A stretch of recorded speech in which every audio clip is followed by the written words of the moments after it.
What is going on, everyone? Badger here. Should have like and sub, and let's get into this. Some companies, in the wake of overwhelmingly failing sales, and obviously not all of that is due to DEI, but certainly those shallow virtue signaling characters aren't helping already failing game industry for a number of predatory practices.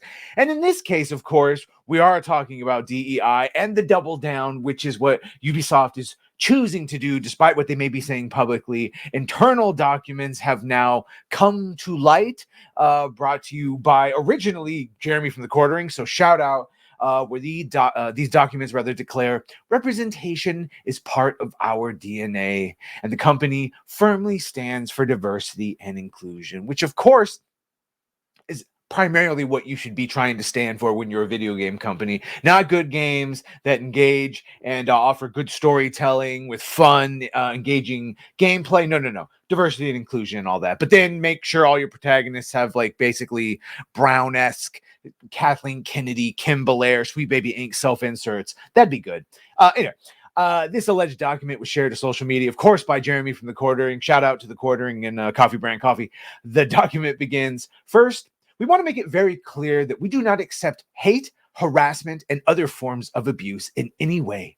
And we are deeply saddened to see the negativity and hatred currently spreading on our coworkers' personal profiles and on our and our partners' social media platforms, i.e., they got a bunch of pissed off and angry fans that don't like their $130 pricing plan, don't like their generic protagonist, don't like their predatory season pass, don't like their wokeified video game characters. Yeah, and they're letting them know it.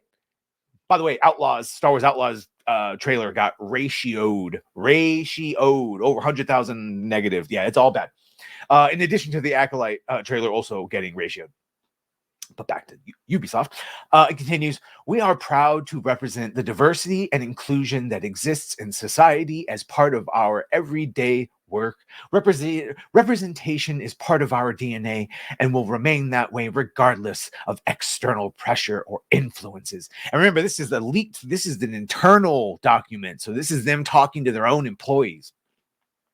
Next, the document instructs, if you are exposed to or witness any negative behaviors towards your colleagues online, do not hesitate to reach out to your manager, arcade, human resources, or the communications team. We are here to help. Should a situation escalate to a point where you feel unsafe, please contact the Ubisoft security risk and management team. And then they send a SWAT team out to get in whoever troll posted them.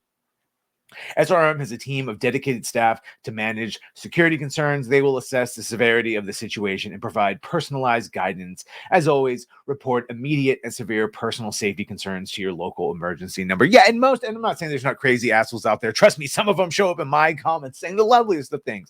But the point is, a lot of this is just people giving honest, if a bit passionate feedback, perhaps with some gamer words in there, but overall feedback. Given the current polarization of this topic online, we believe that having a respectful and constructive dialogue is difficult, if not impossible, to achieve. Okay. In this context, we ask you not to engage in or interact with these conversations. Oh, so don't even try.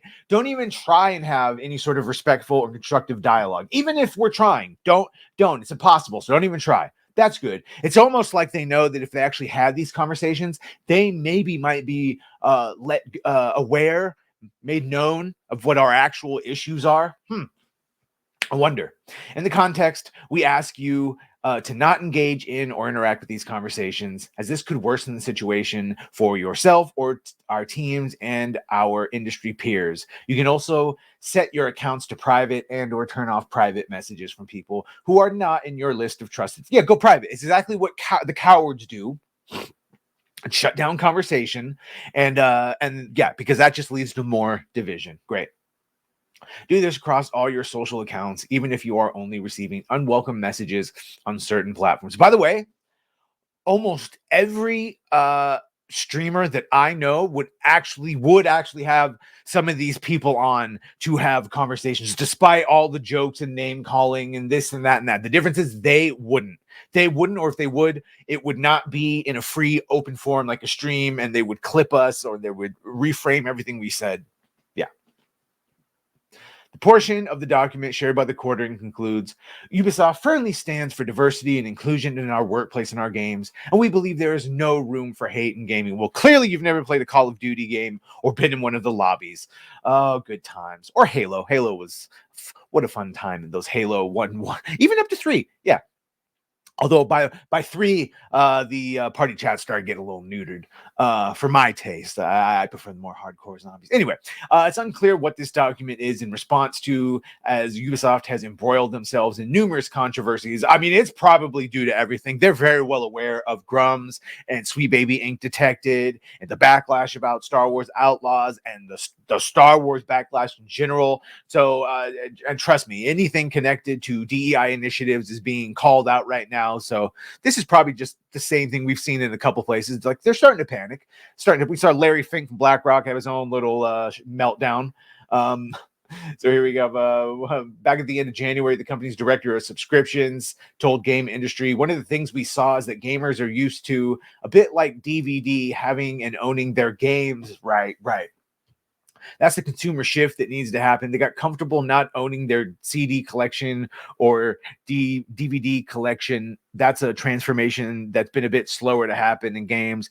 As gamers grow comfortable in that aspect, you don't lose your progress. You can resume your game at another time. Your progress file is still there. That's not been deleted. You don't lose what you've built in the game or your engagement with the game. So it's about feeling comfortable with not owning your game. Now, I realize now in the context of this, he's talking about like, we're all comfortable, although not all of us are. And that's why we say buy physical, buying digital media, like through Amazon or some sort of stores like that. Yeah, we don't actually own those. And say you bought Splash from Disney, when they chose to edit out the nude scene, that includes the one you paid for. So, and they've done this with Spider-Man 2, where they've edited out, or the original Spider-Man with Tobey Maguire, where they've edited out the bone saw is ready. There's that joke where Tobey Maguire looks at him and goes, "Oh, that's cute. Nice outfit. Did your husband make it for you?" That's gone. That's gone now, because that's considered a homophobic joke.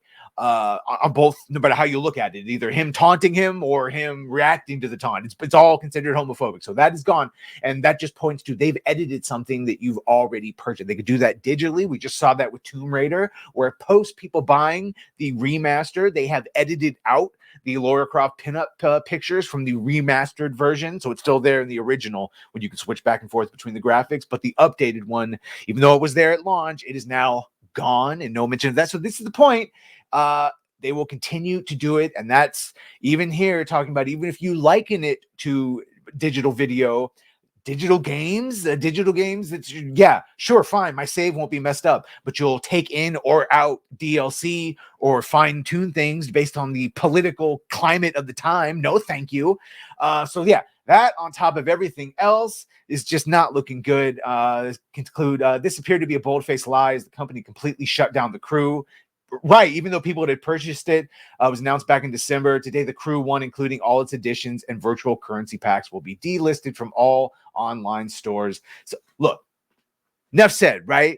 That's an internal document. They didn't think anyone would see it, but we did. So, this is what you're getting from Ubisoft. I mean, look, I got a goddamn Assassin's Creed tattoo on my arm. I love that series, at least until they turned it into an adventure thing with Origins. But even those, and even up to Valhalla, I was still able to find love in it. But I just, no more. I can't. It's corrupted now. It's done. It's done. I love it for what it was. I'll always have the other games and the Ezio trilogy, and all the other things. But my point is, Ubisoft, much like all of the other companies we loved, they're gone. They're done. They're kaput.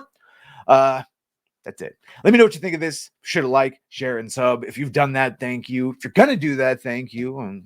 Well, bye.